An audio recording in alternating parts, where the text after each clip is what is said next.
আপনারা ভাই ৭,০০০ টাকা দিয়ে মামলা না খেয়ে ৯,০০০ টাকা ১০,০০০ টাকা খরচ করে একটা ড্রাইভিং বানাইলেন, আপনাদের জন্যই ভালো হবে। আসসালামু আলাইকুম, হ্যালো হোয়াটসঅ্যাপ গাইস, কি অবস্থা সবার, কেমন আছেন সব? ভাই আল্লাহর রহমতে আমি ভালোই আছি। তো দোকান থেকে বের হলাম, বের হয়ে এসে তেল নিলাম। কদিন থেকে রেগুলার তেল নেওয়া লাগছে, মানে একটু চালানো বেশি হয়ে গেছে, যে কারণে তেলটা বেশি প্রতিদিনই তোলা লাগছে ৩ দিন থেকে। তো এখন আর কোনো দূরে পারে যাওয়া নাই, যে কারণে আমার আর তেলও তোলা লাগবে না। তো এখন যাবো হলো বাসায়, বড় ভাইয়ের সাথে এদিক দিয়ে চলে আসলাম। তেল দেওয়া লাগবে যেহেতু, সেহেতু সবাই একসাথে আসলাম দোকান থেকে বের হয়ে। তারপর তারা সবাই চলে গেলো বাসায়, আর আমি এখন চলে যাচ্ছি। আর আমার পিছনে আছে আমাদের আর একটা ছোট ভাই। তো আমি যেহেতু এদিক দিয়ে আছি, সেও আমার সাথে চলে গেলো, তো তাকে নামাই দেবো, নামাই দিয়ে আমরা চলে যাবো বাসায়। তো কাল থেকে একটু ভালোই লাগছে, হাইরোডেও গাড়ি চালাতে ভালো লাগছে, এখন আর কোনো সমস্যা নাই, প্যারা নাই। কারণ কালকে ড্রাইভিং এর অনলাইন কপিটা চলে এসেছে, সেহেতু আমি রাত্রে ওটা বের করে নিয়েছি, যে কারণ হাতে রাখা ভালো। পুলিশের কথা তো বলা যাবে না, কখন কি ধরবে, ধরে ফেলবে, এটার জন্য মামলা, এটার জন্য মামলা, ওদের তো কাহিনী শেষ নেই টাকা খাওয়ার জন্য। সে কারণে আমি কালকে বের করে নিয়েছি, যাতে কোনো ইস্যু না থাকে আমার মামলা দেওয়ার। বের করে নিয়েছি, বের করে নিয়ে রেখে দিয়েছি কাছে। তো কাল থেকে একটু ভালোই লাগছে, এখন আর কোনো চিন্তা নেই মামলা খাওয়ার। কারণ একটা ড্রাইভিং মামলা খাইলে আপনার ৭,০০০ টাকা, আর আমি একটা লাইসেন্স বানাই দিলাম ৯,০০০ টাকাতে, তাইলে ভালো হলো কোনটা, ৭,০০০ টাকার মামলা খাওয়া নাকি ৯,০০০ টাকা দিয়ে মামলা থেকে বাঁচা?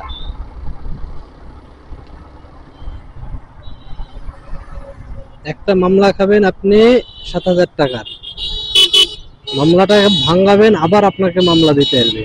আর ড্রাইভিং থাকলে আপনি ১০ বছর চোখ বন্ধ করে কোনো মামলা ছাড়াই গাড়ি চালাতে পারবেন, কোনো ড্রাইভিং লাগবে না। এই গাড়ি তো আমারও কালকে বের হয়ে গেছে। কিন্তু ড্রাইভিং এর সবকিছুই ভালো লেগেছে, কিন্তু ওখানে যে ছবিটা দিয়েছে, ছবিটা আমার কাছে একদমই ভালো লাগেনি, কারণ ছবিটা ভালো না। এমনই ক্যামেরা দিয়ে ছবিটা তুলেছে যে ছবিটা ভালোই আসেনি। তো এত বড় একটা প্রতিষ্ঠানে একটা ক্যামেরা যদি ভালো না থাকে, তাহলে তো ভাই কেমন হয়ে গেল না? যে এত বড় একটা প্রতিষ্ঠান, আপনার ছবি তোলার জন্য ক্যামেরাটা ভালো না, একটা ক্যামেরার দাম কত নেবে? আপনারা তো ঠিকই মাস গেলে এটার জন্য ওটার জন্য টাকা নিয়ে থাকেন, তাহলে একটা ক্যামেরা কেন কিনেন না? ছবিটা দেখে ভাই এত পরিমাণে রাগ উঠে যায় আর খারাপ লাগে, যে ছবিতে পুরো কালো করে দিয়েছে, মুখ তো বোঝা যাচ্ছে না। তারপর আমারটা যতটুকু বোঝা যাচ্ছে, আমার সাথে আরেকজন যে করেছিল, তার তো একদমই ছবি বোঝা যাচ্ছে না, কালো করে দিয়েছে তার। তো এই জিনিসটা আমার কাছে খুবই খারাপ লেগেছে। কি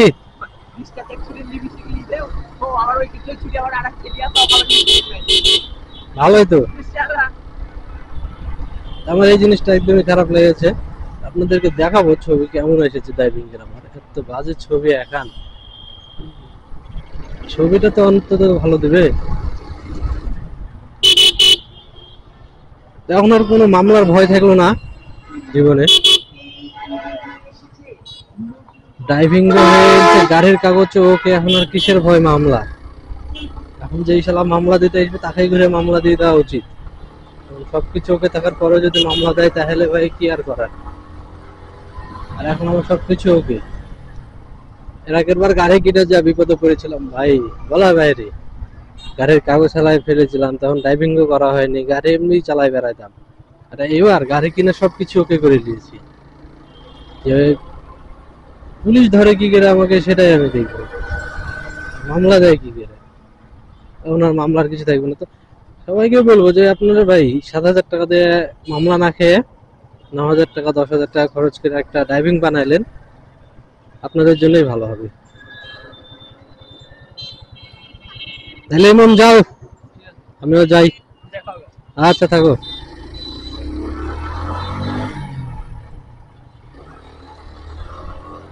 এই হচ্ছে বিষয়, যে কারণে একটু মনটা খুশি খুশি আছে, কারণ ড্রাইভিং পেয়ে গেছি, এখন আর চিন্তা নাই। কারণ এই গাড়ি কেনার পরে থেকে আমি দূরে দূরে মাঝে মধ্যে ঘুরতে আছি। আর দূরে ঘুরতে যাওয়ার জন্য অবশ্যই গাড়ির কাগজপত্র আর নিজের ড্রাইভিংটা অবশ্যই প্রয়োজন। যেহেতু দূরে যাচ্ছি, আমার গাড়ি যদি ধরে কিংবা মামলা দেয়, তাহলে একটা অনেক বড় সমস্যার ভিতরে পড়ে যাব।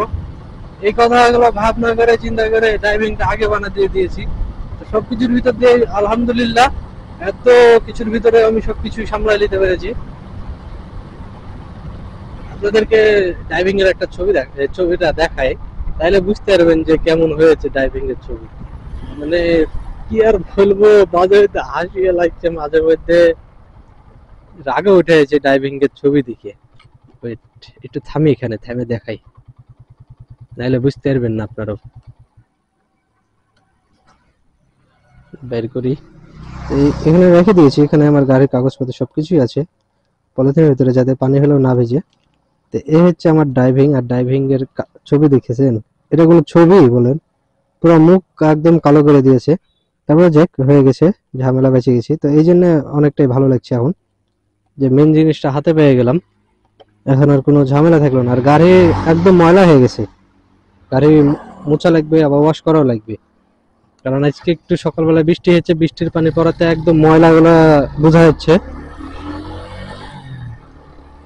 তো কালকে এটা আমার কাছে দুপুরে এসেছিল।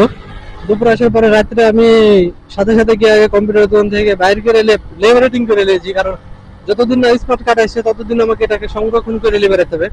সে কারণে আমি সুন্দরভাবে এটাকে বাইন্ধে নিয়েছি, যাতে পানি হলেও না ভিজে, না নষ্ট হয়।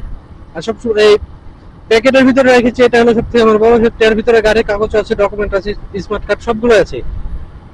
যে কারণে ওর ভিতরে রেখে দিয়েছি যে গাড়ির কাগজ আলাদা থাক। আর যেহেতু পলিথিন আছে একটা, ওটা হলো বড় সেফটি, পানি হলে না ভিজার। এগুলো আমি সবসময় হাতে করে, মানে গাড়িতে বের হলে আমি এটা সাথে করে নিয়ে বের হই। টিকটকার এখন আর কোনো সমস্যা নাই। গাড়ি নিয়ে দূরে কোথাও যাইতে, ট্যুর মারতে, কোনো জায়গাতে তো ট্যুর হবে, আরো ট্যুর হবে। ট্যুর এখনো শুরু হয়নি, ট্যুর সামনে আরো আসছে, ট্যুর আরো হবে। রমজান মাসের জন্য আমরা ট্যুরে যাইনি এখন।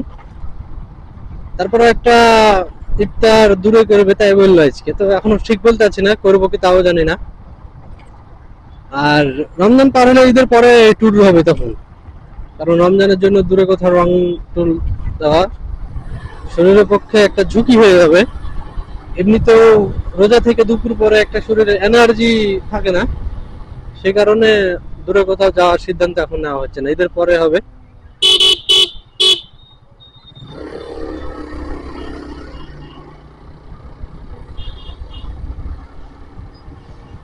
এখন খালি একটা জিনিস, যে গাড়ির নামটা আমার নামে করা হয়নি। গাড়ির নাম চেঞ্জ করলে সবকিছু ওকে হয়ে যাবে তখন।